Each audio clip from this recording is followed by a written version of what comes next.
These are the pants of a simp. Hello, humans of the world. I'm Dawn of the World. Welcome aboard. I love this chapter. It was one of those big old post-arc chapters filled with interesting tidbits and quips. And one of the things that I loved most is the fact that we are definitely staying in Wano for a little bit longer. And this is all thanks to the arrival of Marine Admiral Greenbull, who is after the acknowledgement of Senpai Sakazuki. Very interesting to finally see Greenbull. I was actually leaning towards the theory that he would be Ushimaru until we see him here and he appears to not be him. He is also not Yorkie, former captain of the Rumbar Pirates, who was the second most popular opinion for a pre-existing character. He is instead Chad from Bleach, and he's seeking nothing but the approval of Daddy Sakazuki. This actually makes some sense now that I think about it. We already have Fujitora, who is a benevolent individual. We have Kizaru, who is relatively neutral, so we needed someone who was a bit of a nut job to level everything out, and who better a choice than Sakazuki's #1 simp.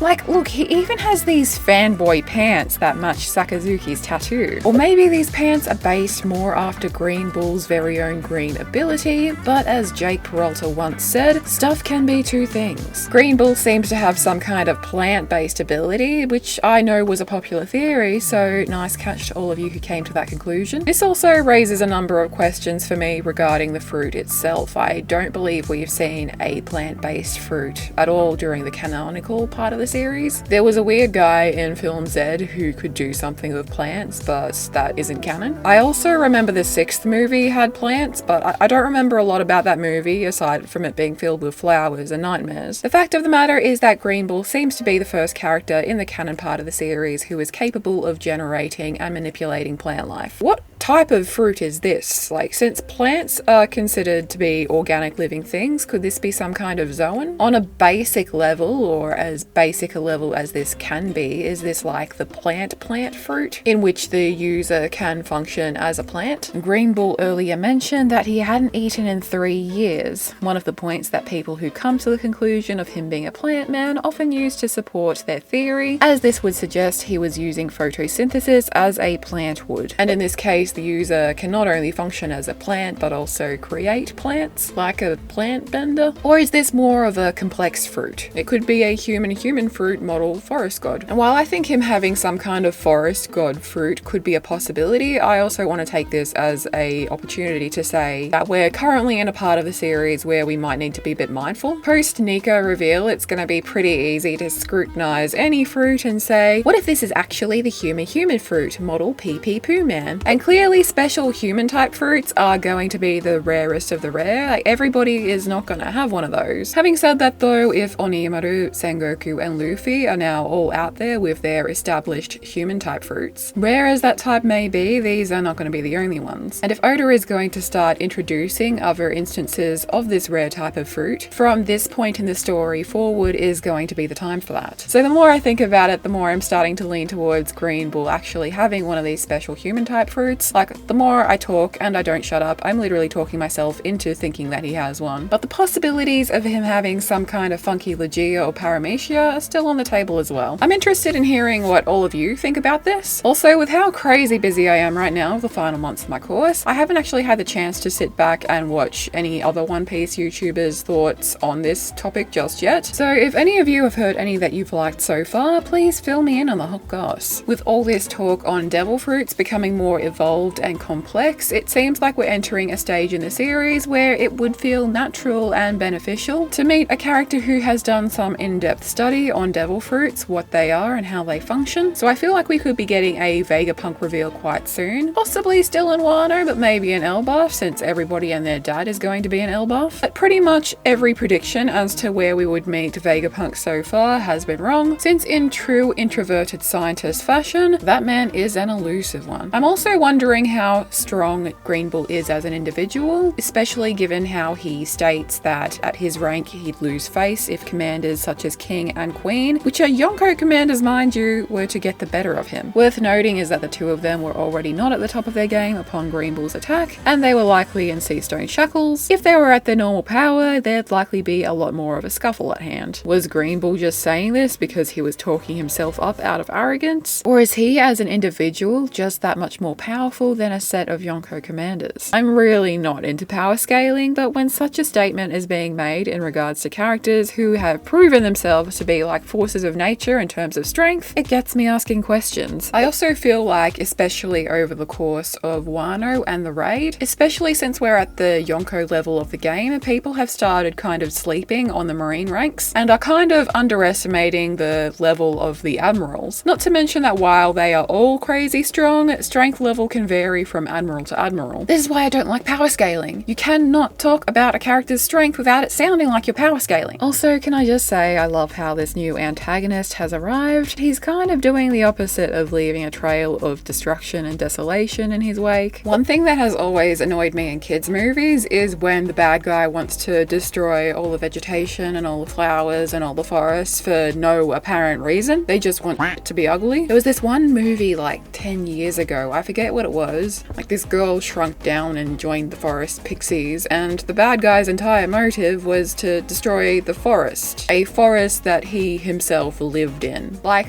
why? What is the reason? Like, this is an awful lot of effort. What will you gain from this? Get what you want, you're just gonna sit on your pile of dirt like, haha, now what? Now that everything's ugly and two-dimensional like me, I can finally die. Anyway, here is an antagonist who is the opposite of that, and I'm in love with this closing image of him just marching towards the festivities while leaving behind this path of vegetation and flowers and life. Also how he says the rest of the world is a real mess now, surely in relation to whatever happened at Reverie, just makes me wonder all the more what happened there. Surely the newspapers that had the bounties and the Yonko announcements are gonna say something about the current going-ons outside Wano, but we're gonna have to wait until Oda finishes his well-earned break to find that out. Anyway, I can't touch on the Yonko reveals without talking about Buggy. I have talked about Buggy criminally little on this channel. He's probably one of my favorite characters in the story outside of the Straw Hats. He's really been stumbling his way up in the world throughout the series thus far, and I admire that. And it has now come to a head with his new status as a Yonko. We're all having a bit of a laugh about it, and I've seen some people kind of saying that he hasn't really done anything. The universe has just plonked him there. And I don't entirely agree. He doesn't exactly do nothing. The reason he was granted a warlord position, for one thing, was due to his role at Marineford. He'd amassed swaths of followers in the form of dangerous escapees from Impel Down, helped Luffy and Jinbei escape, and was revealed to the world as being a former member of Goldie Roger's crew. These were all things he did quite idly and unintentionally, I guess. But regarding the point about him being able to gain mass amounts of followers, in that same arc, I think it was Mihawk who noted that Luffy's most dangerous ability was that he was able to befriend anyone, bring anyone over to his side to fight with him. And the thing is, I think that Buggy essentially has that ability as well. However, in Buggy's case, this ability is far more overlooked by others. Meaning that by the time people actually start noticing him, it's already too late. That clown is already on top of the world, which is quite an impressive feat for him to have done so silently and seemingly intentionally, given how far he really went to town with the circus aesthetic for a guy who gets so angry whenever his red clown nose is mentioned. I guess Buggy doesn't really do things, more like things happen to him. So what I'm thinking now is that no matter how small it is, there needs to be a reason that the government felt the need to appoint Buggy as one of the new Yonko. He's needed to have done something, or at least to have been perceived as doing something, in order to warrant this step up into Yonkohood. This makes Buggy a much more likely contender for the certain pirate Shanks wished to speak with the Gorosei about during the Reverie. So I'm really interested in finding out, for one thing,